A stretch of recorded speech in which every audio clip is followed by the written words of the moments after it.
think too many people are searching for the magic answer, and it's got to be a global, always make money in all conditions, up, down, sideways.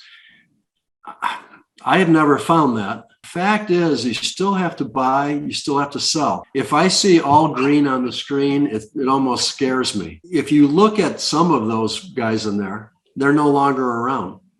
Yes. They blew up. Well, first of all, we're both old.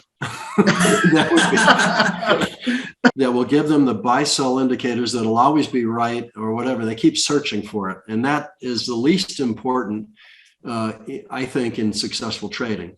Add it all together, you become sort of all weather. I get to do whatever I want to do every day. If I want to go play golf after this interview is over, I could do all things. If you could just hit a button and somehow transport me from Payson, Arizona, where I am right now, and there I am. I almost don't care whether the stock market's going up, down, sideways. If you learn something from that loss,